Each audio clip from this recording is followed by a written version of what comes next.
for the lockout, your company made less than the adequate profit or it made the losses when you look at the financial statements. But when you make an adjustment for that extraordinary event of the lockout for 2 months, for which you incurred the fixed overheads in the form of depreciation, it could be in the form of whatever those fixed overheads, reduce it from your profit and loss statement and rework your profit and loss statement. This is what the adjustment what I am talking about. Or if you have a transaction, international transaction, not necessarily with the related parties, and as a result of that, there is a foreign exchange fluctuation which is coming in. It could be gain, it could be loss. Make adjustment for that, because when you do a transfer pricing analysis, basically with the profit, then the profit is never PBT. The profit is always PBIT, or what they call it as an operating profit or the operating income. And the foreign exchange fluctuation is not an operating expenditure or an operating income. Make adjustment for that. So such kind of adjustments are required to improve the comparability standards. Do that and see where do you stand. So once comparables, in general, as I said, I may repeat. From an STD perspective, my experience so far is internal comparables are the best comparables. And especially when you have my previous speaker also mentioned about ATI 8 or ATI 10 kind of transaction.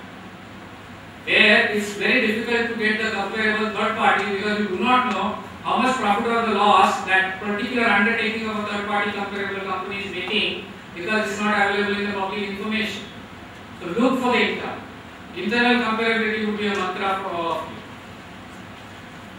And therefore, what you need to look at, some of the important factors when you look at the comparability analysis, especially if you are selecting the methods. And these are the price methods, which could be 3 price methods what they talk about: comparable uncontrolled price method, or the resale price method, or the cost plus. Where the name itself suggests it revolves around the price. So if you are doing that, especially if you are using CUP as a method, these 5 steps are very, very critical to look at. Product similarity. If this is a cross claim which I am selling it to the related party and unrelated party, there is a product similarity. There may be a slight difference in the product similarity. This is gold and I may be selling it only the silver to the related party. Doesn't matter, but there is a product similarity. But if I am distributing cross claim to the related party and link claim to the unrelated party, that is not the correct comparison. Both are claims, but that is not correct comparison. Then where you stand as a part of the value chain? Are you into a wholesale market or are you into a retail market? And classic example, those who are from the auto component industry. Auto component industry has 2 different markets. One, when they make a sale to OEMs, original equipment manufacturers, or the vehicle manufacturers. Same part, say for example tire. When tires are sold to Tata Motors, and when the tire is sold to the retail outlet, when we buy for the replacing our tire of any vehicle, price is completely different. So are you into a wholesale or are you into a retail market? Because the auto component company can have 2 different segments. One, which they make a sale to the OEM, and another which they take better care of the aftermarket. And aftermarket always makes more money than the OEM sale. So where you are, which part of the value chain or the supply chain are you into, that is critical to look at. Geographic market in my view is not that greatly important as far as the domestic transactions are concerned, because you will rarely find that the price varies so significantly from one state to another state or from one city to another city. It's not that important, but yes, if your particular industry which is sensitive to the tier 1, tier 2, tier 3 or tier 4 industry, please take care of it or please take a note of it. Then intangibles, especially in specified domestic transaction, either it could be technology intangible which is in the form of technical know-how, or it could be marketing intangible in the form of the brand. You are an apparel manufacturer, but you cannot compare yourself with the Raymond, because Raymond has a great brand name compared to a normal apparel manufacturer. So because that name brand name itself will give you a better price or the premium in the marketplace. So embedded intangible or the intellectual property plays a very, very important role in terms of how a price of the product would be done or what would be the profitability. I'll give you 2 simple examples. When you go to any shop and when you want to buy a chocolate, you say I want a chocolate dog, you say I want a Cadbury, and actually you end up buying 5 star. This is the power of the brand. Or second good example could be, you want to take a photocopy, you go to the photocopier shop and you say give me 2 Xerox copies. Actually Xerox is the company which manufactures the photocopying machine. And incidentally the machine which is there in the photocopier could be of a Canon. So brand plays a very important role, especially in the FMCG or automotive market, or even for that matter pharma market. So where you are, if your comparables or whether you yourself are carrying a great intangibles, it is bound to affect your pricing. Then you need to compare yourself with those who are like you. Don't compare with others. A normal candy manufacturer cannot compare himself with the Cadbury. He may compare himself with the Ravalgaon. That's Ravalgaon sugar. That's the comparability which plays a very important role when you look at the comparability analysis. And the last very important, contractual terms. Because the contractual terms plays a very significant part in pricing of a product. I said slightly while ago, if I am offering more credit period, then my price is bound to be higher. Then when I do a cash sale, I offer him 2% discount. Why do I do that? Because I get my cash. Bird in hand is better than 2 in a bush. Right? I save on my interest cost. But if I offer you more and more in credit period, obviously I am going to charge you on a higher side. So credit terms play a very important role because such kind of an adjustment either in the price or the profits are allowed under transfer pricing. And this you can make out based on ratio analysis of the financial statements.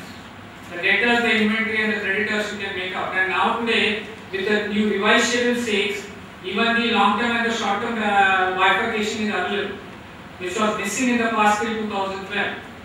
Then the warranty. If for a related party sale I am offering 15 months warranty, while for an unrelated party sales I am offering 30 months warranty.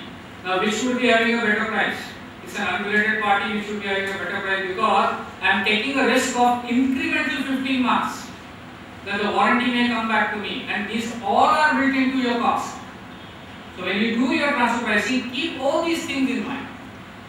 And therefore, see, transfer pricing, let me tell you, there are 6 sections and the 6 rules. Now there are so many sub rules for APA and the safe harbor which has come in, but primarily 92 to 92F are the section and 10A to 10D or 10E are the rules. So what it is? Transfer pricing is more of a business case analysis and how you take your decision when you are doing your business, when you are conducting your business, and why you take such decision. That is what all about is transfer pricing. If I may say, even function, asset and risk analysis is no different than this. Your comparability analysis is no different than this. This is not a rocket science at all. If you start practicing it even for 1 year, you will realize this is like anybody's game. It is, honestly speaking, I am telling you, it is anybody's game. Now, function, assets, risk analysis and comparability are very important because based on that only you will determine out of 6 methods which we have, which is the most appropriate method for you. So function, asset, risk analysis, comparability will lead you or take you to the next step, which is selection of the most appropriate method. And when you look at the selection of the most appropriate methods, I think this is a traditionally or internationally also, the methods are divided into 2 parts, the price methods and the profit methods. Now the word is a transfer pricing, and all of you must wonder why profit methods are also there. Because profit methods indirectly say that the price which is charged in the related party transaction, which is covered under specified domestic transaction, is at arm's length. Either you can demonstrate with the price or indirectly you can demonstrate with the profit. And therefore there are these bifurcation has been made, and if you really see even the names of them, comparable uncontrolled price, resale price, cost plus, all revolves around the price because price is very prominently coming even in the title of those methods.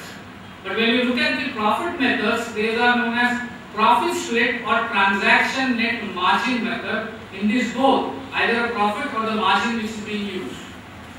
And there is a last method which has been introduced by the CBDT last year, which is known as any other method. Yes, it is known as any other method. So any transaction which doesn't fit into either of these 5 methods, you may resort to any other method. And actually it was good on the part of the CBDT to bring in that any other method. The reason being, if you are selling shares, from one related party to another related party. What kind of method can you use? Can you use CUP as a method? If it is a listed company, I can understand you can use that. But if it is an unlisted company, how can you use it? Can you use the resale price method? You cannot. None of the 5 methods are possible to use when you are having conversion of the debentures or the preference shares into the equity or the sale of equity or guarantee. All these you cannot do it with these 5 methods, and therefore CBDT has brought in the last method, which one can say a very residuary method as any other method. And this is what it is. Because internationally, transfer pricing principle, including India, we rely on the OECD principles. There are few variations or I would say the exceptions from the OECD principle when India has implemented the transfer pricing, but it is by and large same as OECD, and therefore if you see all methods are just the same what OECD has prescribed and what India has. And as I said, the last method is any other method. One of the 5 to 6 methods you need to select to determine whether your price is at arm's length under domestic transfer pricing or not. That's the mandate. You cannot move beyond these 6 methods. You can justify, you can support, you can try and support why your price is by using different methods. I am in a loss, my related party is also lost. But that's the support what you can draw. You cannot justify using other than these 6 methods what you have. So these 6 methods are very critical what you need to consider, and depending upon your transaction, the type of the transaction, or depending upon the comparability what you need to choose either of these 6 methods. So what does it mean? When you select one method out of 6, you need to reject all balance 5. And you just can't say I am rejecting without giving any reason. You need to give reasons why these methods are not applicable to you. And you realize that in a later slides I am taking some examples that how you can apply some of these methods on a practical standpoint. But you need to reject. You have to justify the rejection. Why you are selecting CUP as a method, and therefore you are saying now all 5 methods I do not want to test, not allowed. Because the word is the most appropriate method.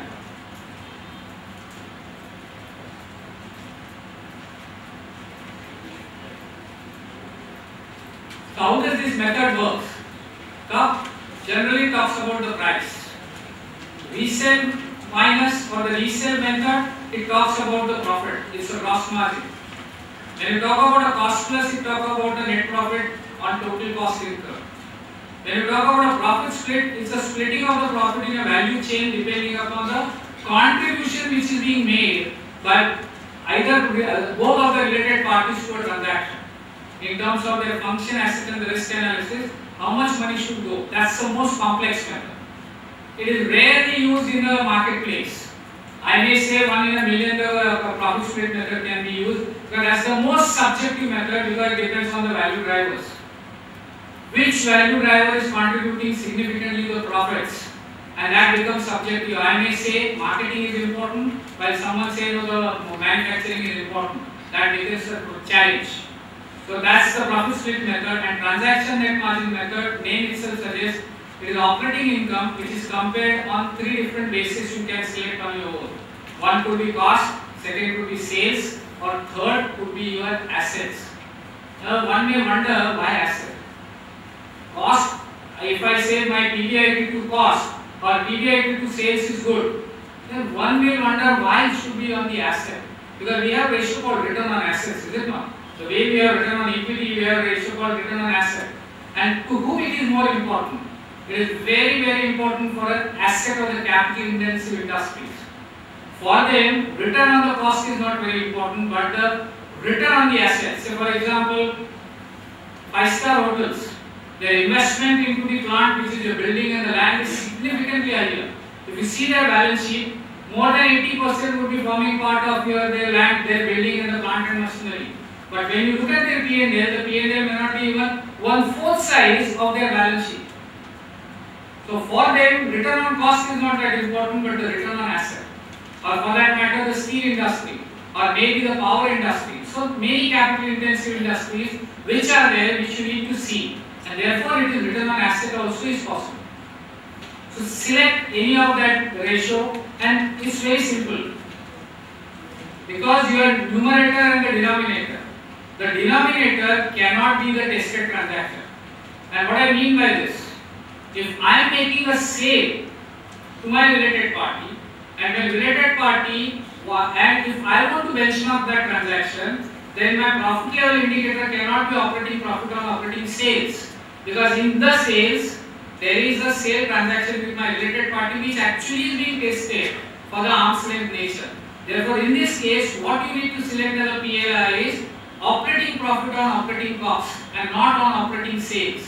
But if it is a purchase transaction, then operating profit on operating sales would be the correct PLI.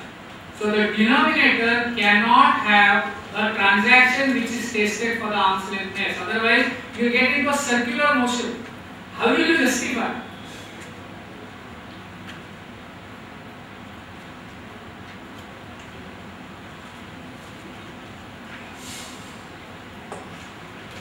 This is all what we have already discussed, some of the methods. Even same thing what we discussed in function asset and the risk analysis.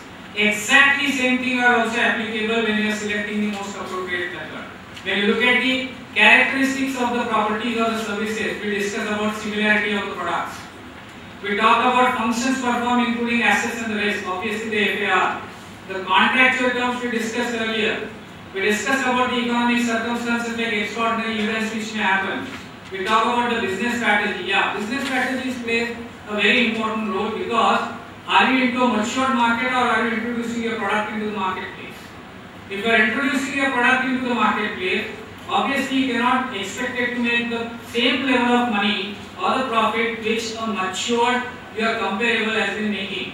So make those adjustments. So business strategies, whether it's an entry strategy into the market. I was doing an audit for one of the, I won't take the name. Way back in 1998, I used to do an audit of a multinational car manufacturer, and I was amazed with their pricing strategy. Their selling price was even lesser than the raw material cost. Reason, they want to penetrate the market. They were willing to take the losses. Fortunately, those days there was no transfer pricing, so they got over it up to 2001. But this is the strategy what one follows. I have another client which is into confectionery market. Their selling price is 75% of their material cost. Only 75. 25% they have to play with their gross margin, which in a confectionery industry, more than 30% of your P&L is only for your advertisement and the promotion expenses. How are they going to make money? They cannot, but they are new into the marketplace. As a result of that, these are the strategies which are being used. So when you are doing your analysis, you need to know where you are, what your company is doing. Are you into the entry strategy, market penetration strategy, or are you into a matured market? Even for a mature company, there could be an entry strategy within some geographical portion of India. I am very strong in the west and the north, but I am not strong in the south. Now I need to capture the south market. I will price it lower. Understand this. Based on that only you can determine what method you can use, or if you have information about your third party comparable, that can be very handy for making those adjustments. These are very, very critical information in a transfer pricing analysis which are required for your function assets and the risk analysis, or even for choice of the method. Very critical. Because if you select the wrong method, you have a problem. Because you can't compare.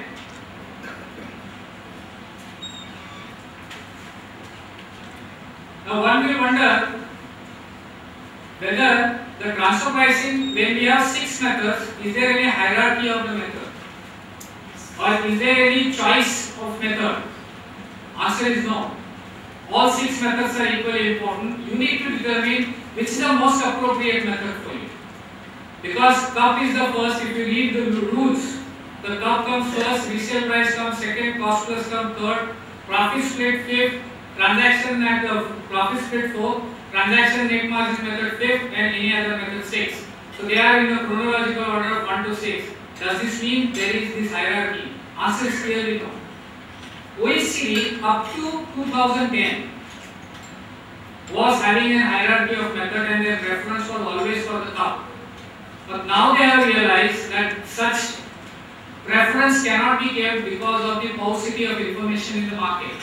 You may not get all the information every time. And therefore, Now they have come back and said TNMM is no longer a method of last resort, but it can be a preferred method. So there is no preference, there is no hierarchy. You need to select which is the best method for you. And that's what we say, that's the most appropriate method what we have in India. Out of 6, select 1, reject 5.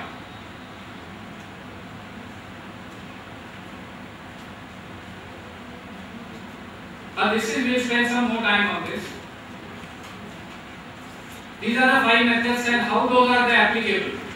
See, basically the cup method talks about the price. And by and large, the presumption in the marketplace is cup can be easily applied for all. Rather, the cup is the most difficult method to apply.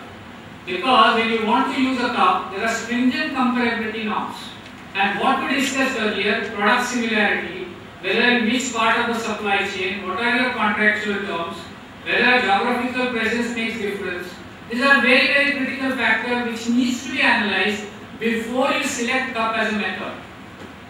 Because product similarity, now it's very difficult to say that I manufacture the same product for an unrelated party as well as the related party. Then why I make a sale to the related party, I make a sale directly, and especially in an SDT context. In an international transaction it is possible. I manufacture and make a sale to unrelated party in India as well as I am exporting to the related party. But in an SDT, why will I do it?